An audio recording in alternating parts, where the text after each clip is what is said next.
I never thought I'd be the guy who found himself in this situation. My name is Tom, and I've been married to my wife, Jenna, for 7 years. We always had what I thought was a solid relationship. I mean, we had our ups and downs like every couple, but everything changed when I started working on my virtual reality therapy project aimed at helping people with phobias. My focus was on creating immersive experiences that allowed patients to confront their fears in a controlled setting. It was groundbreaking work, and I was excited about the impact it could have on people's lives. But as my career began to take off, something in our relationship started to feel off. I noticed Jenna acting distant, spending more time on her phone, and coming home late from her girls' nights. She'd always been social, but there was something different about her recent behavior. It was as if she was hiding something from me, and the more I pushed for answers, the more she deflected, claiming that I was just being paranoid because of my workload. I tried to brush it off. Maybe I was just stressed with everything going on. I was. Pioneering a new field and the pressure was immense. But still, that gut feeling lingered. One night after a long day of work, I returned home early to surprise her. I parked the car and noticed her car in the driveway.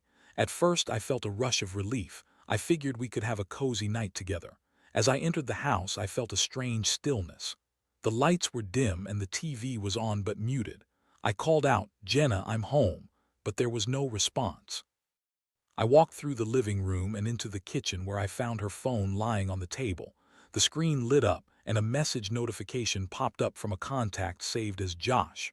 That name didn't sound familiar. I picked up the phone, my heart racing. I opened the message and what I read made my stomach drop.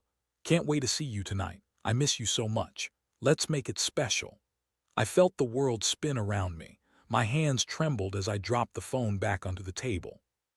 In that moment, two things were clear. Jenna was cheating on me and my life as I knew it was about to implode. I waited, trying to calm my racing heart, and when Jenna finally walked through the door, I confronted her. "Who is Josh?" I demanded, my voice steady but my insides churning. The look on her face was one of pure shock, but there was also a flicker of something else, fear, guilt, or perhaps both. She stammered for a moment before launching into a web of lies. "Tom, it's not what you think. He's just a friend from work. We were discussing a project." But I knew better. I could feel the anger bubbling up inside me, mingling with betrayal. A friend. A friend who you're texting about making things special. Jenna's demeanor shifted. She got defensive, her eyes narrowing. "You're just being irrational. You're always busy with your project and I'm left alone. I needed someone to talk to." Her excuses felt like daggers. The emotional impact hit me hard. The shock was replaced by a growing rage and then by an overwhelming sadness. I felt betrayed not just by her actions, but by the lies she spun to cover them up. In that moment, I had to decide what I was going to do next. The anger was fierce, but underneath it all, I was heartbroken. I had dedicated my life to my work, thinking it would make our lives better. Instead, it felt like it had driven a wedge between us. I needed to think clearly amidst the chaos. I took a deep breath and walked away from her. I needed space. I needed time to process everything and to figure out what this all meant for our future. The days following that confrontation were a blur. I moved through life like a ghost, going through the motions but not really feeling present. It was hard to concentrate on my work, especially since I was in the middle of crucial trials for my virtual reality therapy project. Every time I put on the VR headset, I was supposed to immerse myself in someone else's fear, but all I could think about was my own. The fear of losing my marriage, my trust, and my sense of self. Jenna tried to approach me multiple times, but I took the avoidance route. I didn't want to hear her excuses or her attempts to justify what she'd done. I was aware that she was feeling the strain of my silence, but I wasn't ready to engage. I wasn't sure if I wanted to hear her side of the story anymore. I needed to process my emotions first, and that meant shutting her out for a while. One evening, I was scrolling through my phone when I stumbled upon a social media post that caught my eye. It was an image of Jenna with some of her friends, including Josh, grinning and laughing at a local bar. They were close together, too close, with his arm casually draped over her shoulder. That image felt like a punch to the gut. My heart raced as I stared at it, the betrayal washing over me anew. I could feel the blood rush to my face, the anger bubbling up once again. I decided to take action. If Jenna wasn't going to be honest with me, then I would have to gather evidence of her betrayal. I began to track her movements, watching her every move like a detective on a case. I followed her on the days she claimed to be at work, but instead saw her meeting up with Josh at a park or grabbing coffee. I documented everything, my phone filled with screenshots and notes. This plan of mine was not just about revenge. It was also about regaining control. I felt powerless in the face of this betrayal, and planning my next steps was the only way to reclaim some semblance of authority over my life. I began to think about how I could confront her again, only this time, I wouldn't just have her word to go off of. I would have proof. As the days turned into weeks, I began to harbor darker thoughts. I wanted her to feel the same pain I was feeling. I wanted her to understand the emotional toll her actions had taken on me. I started to craft a revenge plan, the details meticulously woven into my mind.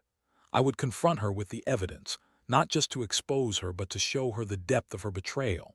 But beneath the anger, there was sadness that gnawed at me. I missed the way things used to be. I missed the laughter, the intimacy, the feeling of being complete with her by my side.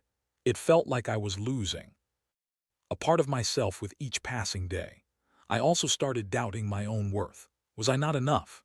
Had I failed to be the husband Jenna needed? Those thoughts haunted me, twisting like knives in my mind. I couldn't shake the feeling that I had let my work consume me, and in doing so I had pushed her away. One night I found myself sitting in the dark, staring at the walls of our home, remembering the good times, the vacations, the inside jokes, the quiet moments together. But that nostalgia soon became suffocated by the pain of her betrayal. I wondered if any of it had been real. Eventually, I decided that I needed to confront her again, but this time, I wouldn't just be seeking answers. I would be laying down the law. I needed to put an end to this charade, and I would do it on my terms. I wanted to expose her lies and show her the consequences of her actions. I gathered all my evidence, my heart pounding as I prepared for the confrontation. I knew this moment was going to be pivotal. I wasn't sure where it would lead us, whether it would be the end or perhaps the beginning of something else. But I knew that for me to find closure, I had to face Jenna with everything I had. It was time to put my emotions on the line and see where the truth would take us. I waited for a weekend when I knew Jenna would be home. I wanted to ensure that there would be no distractions, no excuses, just the two of us in the living room, where I could lay everything out on the table.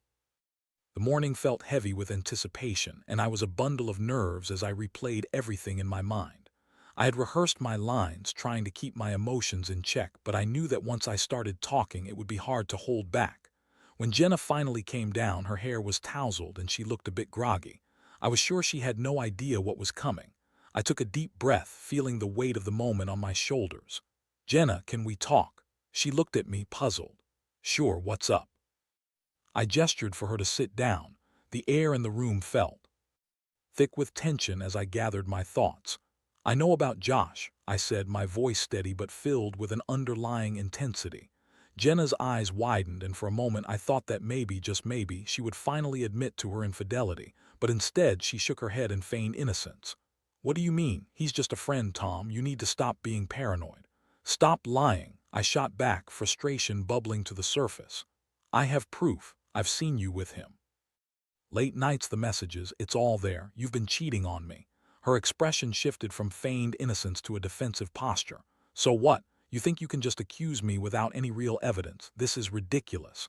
I couldn't believe her audacity. "Ridiculous. I've seen you. I have pictures, messages, everything. You kept me in the dark while you carried on with him."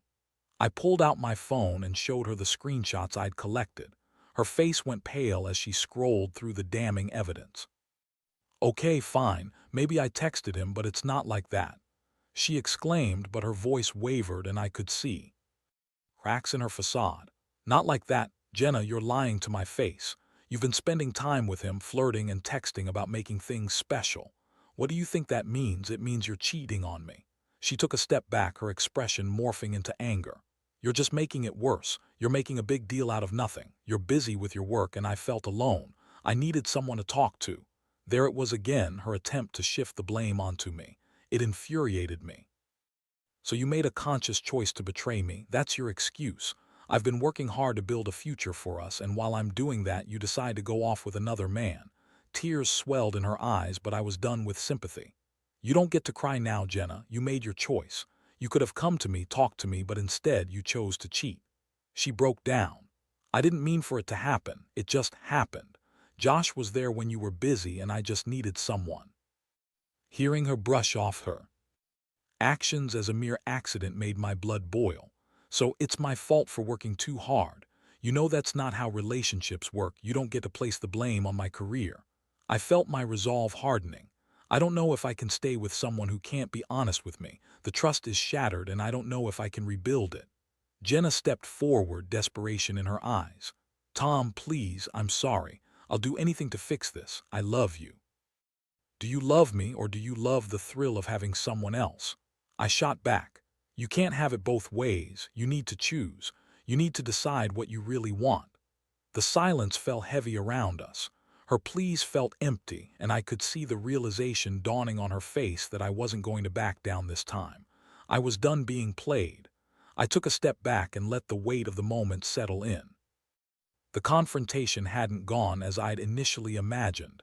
There were no clear answers, no easy resolutions. But I had laid out my feelings, exposed her lies, and demanded accountability. Now, it was time for me to decide what I wanted moving forward. I walked away from her, my mind racing with emotions. I had laid the groundwork for something new. Whether it would be the rebuilding of our marriage or the end of it, I didn't know. But I felt a sense of empowerment in confronting the truth, and that was a step forward. It was time to reflect on what would come next. The next few days after our confrontation were a whirlwind of emotions. I was still processing everything that had happened, and the weight of Jenna's betrayal felt as heavy as a stone in my chest. While I had confronted her, I still didn't have a clear path forward. I found myself oscillating between anger and heartbreak. I could hardly focus on my work. The virtual reality therapy project that had consumed my life now felt like a distant memory. Despite her pleas for reconciliation, I was struggling to see how I could rebuild the trust that had been shattered. It was hard to ignore the memory of her laughter and the intimacy we once shared, now tainted by the knowledge of her infidelity. I couldn't shake the feeling that every moment we spent together moving forward would be overshadowed by the thought of her betrayal.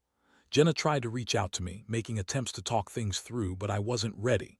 I needed space to think. One afternoon, I took a walk in the park to clear my head. The sun was shining and families played together, couples strolled hand in hand, and I felt like an outsider looking in. The contrast between their happiness and my turmoil was stark. I sat on a bench, reflecting on my life and what had led us to this point. I thought about how Jenna had seemed to drift away as I immersed myself in my work. I'd always believed that my commitment to my career would provide us with a better life. I'd envisioned a future where we could enjoy the fruits of my labor together, but I realized now how blind I had been to her needs. She hadn't just cheated, she had felt abandoned. My mind raced as I contemplated whether I was to blame for this mess. But then a voice inside me pushed back. Yes, I had been busy, but that didn't give her the right to betray me. I didn't want to let guilt cloud my judgment about what she had done. I needed to be honest with myself. I had dedicated years to my work to build a life we could both enjoy, and in return I had received betrayal. Eventually, I decided I couldn't avoid her forever. It was time for a serious conversation. I returned home, and the atmosphere felt different. Jenna was waiting for me, her face a mixture of hope and anxiety. I took a deep breath, steeling myself for what was to come. Jenna, we need to talk, I said, my voice firm but steady. Okay, she replied, her eyes searching mine. Look, I've spent the last few days trying to process everything. I know you're sorry, but I need you to understand that trust is not easily rebuilt. I get that, Tom. I'll do anything to fix this. I love you, she insisted, her voice trembling. I need more than just words. I need to see actions. I need to know that you're committed to making this work and to being honest with me moving forward. No more lies. No more excuses. Jenna nodded, tears welling again. I promise I'll do whatever it takes. I know I messed up and I'm willing to go to counseling to work on myself. I want to rebuild what we had. Counseling, it felt like a necessary step, but I wasn't sure if it would be enough. I agree that we should consider counseling, but it can't just be about fixing our marriage. It has to be about understanding what led you to this point and helping both of us communicate better. I understand. I'll take it seriously. I'll do the work, she said, her sincerity evident. As we continued to talk, I felt a flicker of hope starting to emerge. It was a fragile thing, but it was there. I couldn't ignore the love I still had for her, despite the hurt. But I also knew that it would take time for both of us to heal. The next step was setting boundaries and expectations. I laid out what I needed from her during this process. Open communication would be crucial, and she had to be willing to be transparent about everything: her feelings, her interactions, her social life. I needed to feel secure in our relationship again. We agreed to seek a couples therapist. While I was still hesitant, I realized that this was the only way forward if we wanted to salvage our marriage. It wouldn't be easy, and I was prepared for difficult conversations ahead. The road to recovery would be long, filled with obstacles, and I would have to confront my own fears and insecurities as well. That night, I couldn't shake the feeling that we had crossed a turning point. It was a tentative hope, yet a hope nonetheless. I went to sleep thinking that maybe, just maybe, we could find our way back to each other. I was resolved to face this challenge head-on, and for the first time in days I felt a small sense of empowerment. We would fight for our marriage, but it would require both of us to be brave and honest. I was ready to take that leap. The next few weeks were a mix of hope and tension as Jenna and I embarked on our journey of rebuilding. We started counseling together, and the sessions were both illuminating and excruciating. Our therapist, Sarah, was straightforward, guiding us through the complexities of our emotions and the roots of our problems. Every session felt like peeling back layers of pain, revealing the raw vulnerabilities we both had been hiding. In our first session, Sarah asked us to share what we thought had gone wrong in our relationship. I felt a fire ignite inside me as I spoke. I was so focused on my work, trying to build a future for us, that I didn't realize Jenna was feeling neglected. I thought that was what a good husband did: work hard and provide. Jenna looked down, her voice trembling. I felt alone, Tom. I needed you to be there for me emotionally. When you were so consumed by your work, I didn't know how to reach you. I thought I could find comfort somewhere else, and that was a mistake. Hearing her admit that was painful. It didn't excuse her actions, but it provided context. I realized that we had both contributed to this rift in different ways. As the weeks turned into a month, we continued to explore our feelings and the dynamics of our relationship. The emotional honesty was exhausting, and there were moments when I wanted to give up. I still grappled with the betrayal, and the memories of her with Josh were hard to shake off. But with every session, there was also a glimmer of progress. Jenna began to open up more about her feelings of isolation and how that had driven her to seek validation elsewhere. I shared my fears about not being enough, and how those fears led me to bury myself in work instead of being present at home. It felt like we were getting somewhere, but the path was filled with challenges. On one particularly tough night, we had a difficult conversation that ended in tears. I brought up a lingering question that had been haunting me since our confrontation. Do you still talk to Josh? There was a long pause before Jenna answered, and I could see the conflict in her eyes. I haven't reached out to him since we started counseling. I blocked his number, but I can't erase what happened. I'm sorry. The apology felt sincere, but a part of me couldn't help but feel the sting of uncertainty. I needed reassurance, and as I looked into her eyes, I saw a woman who was trying to change, but I was still afraid. I need to know that you're committed to this, Jenna. I need to trust you again, and that's going to take time. I promise I want to be with you. I'm committed to working through this, she said, her voice earnest. As time passed, I began to see small changes in her. She started prioritizing our time together, planning dinners, and even surprising me with little notes around the house. I found myself softening, allowing the walls I'd built around my heart to come down bit by bit. It felt risky, but there was a part of me that missed the connection we once had. There were still rough patches, moments when old wounds would resurface, and I'd find myself spiraling into doubt. One night, after a particularly emotional session, I lay awake thinking about our progress and the sacrifices we were both making. I realized that if we were going to survive this, I had to confront my own fears of abandonment and rejection. I also started to focus on my own personal growth. I began taking time for myself, reconnecting with friends, and investing energy into my work again, not as an escape but as a means to build something meaningful. I wanted to show Jenna that I could still be a dedicated husband while also pursuing my passions. One evening, as we sat on the couch together after dinner, I felt a sense of calm wash over me. "I think we're actually doing this," I said, a hint of disbelief in my voice. Jenna smiled, her eyes glistening with hope. "Yeah, I think we are. It's not perfect, but we're trying. We're learning to communicate again." I returned her smile, and in that moment I felt a flicker of what we once had. It was fragile but alive. I realized that, while the road ahead would still be filled with challenges, there was a chance for us to emerge stronger. We agreed to keep working on ourselves individually while also supporting each other in the process. I had learned that vulnerability was key, and with every step forward, I felt more empowered to face my fears head-on. We had a long way to go, but for the first time in a while, I felt hopeful about the possibility of a brighter future together. In the depths of my heart, I understood that while the pain of betrayal was still there, it didn't have to define us. We could choose to rewrite our story, and that choice was a powerful one. I looked forward to seeing where this journey would take us, one day at a time. As the weeks turned into months, the healing process continued to unfold. With each counseling session, Jenna and I dug deeper into our emotions, and I began to find a rhythm in our new dynamic. We shared both our struggles and victories, and every small step forward felt significant. We celebrated those moments, whether it was Jenna being more open about her feelings or me taking the initiative to prioritize our time together. One evening, as I was preparing dinner, I received a text from Jenna. "Can we talk tonight? I have something important to share." My heart raced. We had made progress, but the uncertainty of what she wanted to discuss sent my mind spinning. I hoped it was good news, but feared it might be something that could unravel all the work we had done. That evening, after dinner, we sat down in the living room. I could see that Jenna was nervous. Her fingers fidgeted with the hem of her shirt.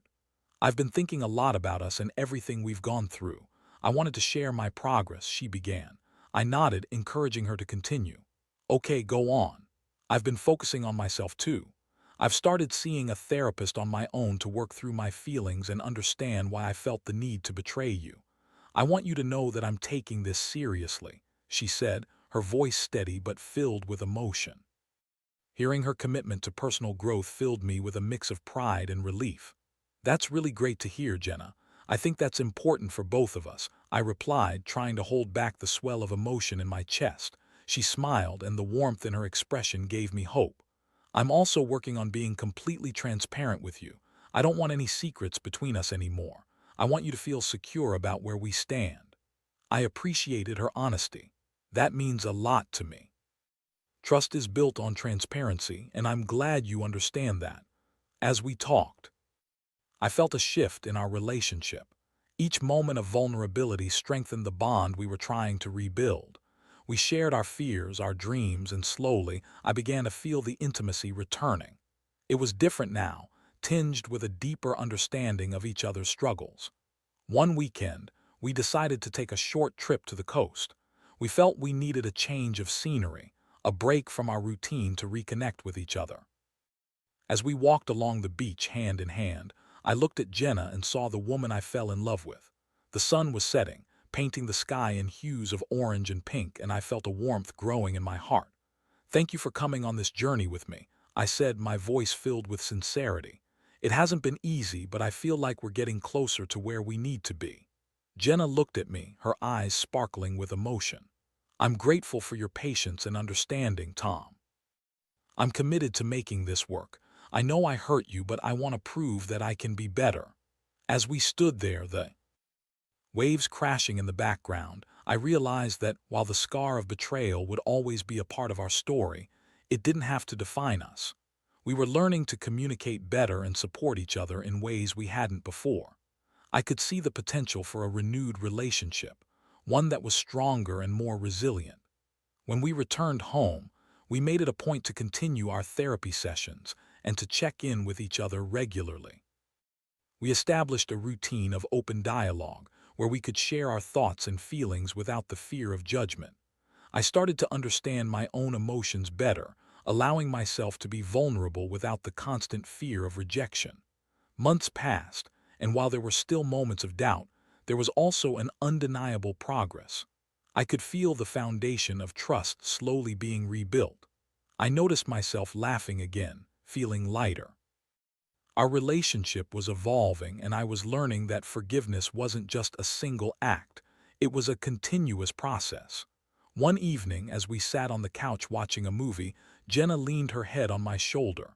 I felt a wave of warmth wash over me. I realized that despite the tumultuous journey we had experienced, there was a new depth to our connection. "Do you think we'll be okay?" I asked, my voice soft but earnest. She looked up at me, her eyes filled with warmth. "I believe we will. It's going to take time, but I see a future for us. I love you, Tom, and I'm committed to making this work." "I love you too," I replied, feeling the truth of those words resonate within me. As I reflected on everything we had gone through, I realized that I had faced my fears head-on, and in doing so I had discovered a courage I didn't know I possessed. I had learned the importance of emotional honesty, the value of communication, and the necessity of vulnerability. This journey was not just about overcoming betrayal. It was about growth, healing, and understanding that love, while fragile, could also be fierce and resilient. I felt hopeful for the future, ready to continue building a life together, one rooted in honesty and trust.